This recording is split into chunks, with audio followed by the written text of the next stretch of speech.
Daardie gesegde, aapie sien, aapie doen, is so waar. Veral as dit jou eie klein apies is, net die soort sonder 'n stert. Reeds van kleins af is jy jou baba se alles. Jy word dopgehou met daardie klein oogies en hoe ouer hulle word, verander hulle kompleet in 'n spons. Absorbeer alles wat om hulle gebeur. Jy is hulle verwysingsraamwerk. Hulle kyk op na jou. Opkyk in die meeste gevalle. Maar wat van wanneer hulle afkyk na jou? Of ons dit nou wil weet of nie, ons bly hulle rolmodelle. Vir die eerste en belangrikste deel van hulle lewe in elk geval. Dit gaan van jou afhang of hulle later in hul meer volwasse lewe op of afkyk na jou. Jy moet hulle leer van reg en verkeerd, en wanneer jy nie weet wat om te doen, jy die regte ding moet doen. Dankie tog, jy word eers 'n ma na jou skool, studente en jongmenslewe met 'n rede.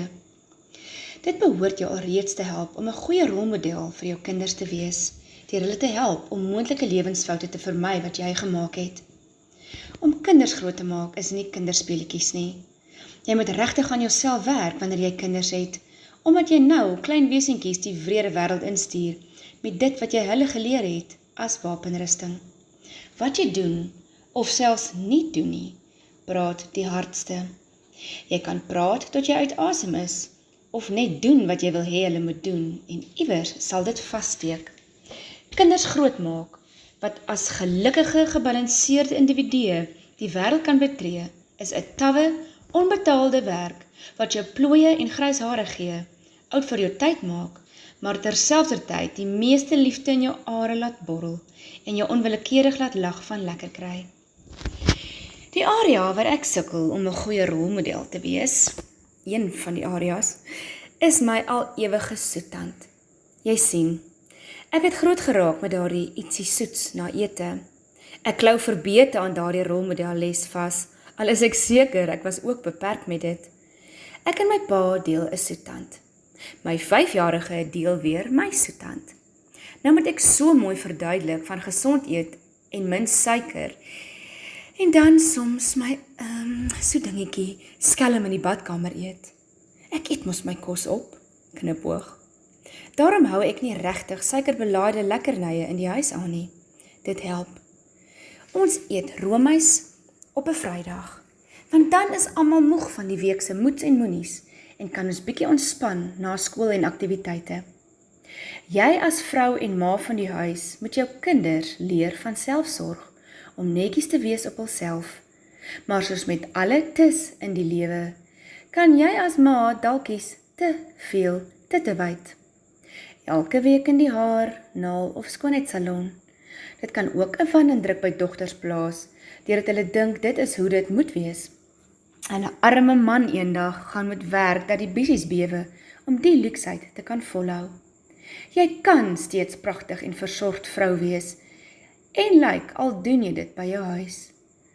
'n Model van 'n ma beteken nie noodwendig jy is 'n model ma nie. Soos alles wat ewigheidswaarde het en dus vir ewig waardevol moet wees, moet die mooi in elk geval van binne kom.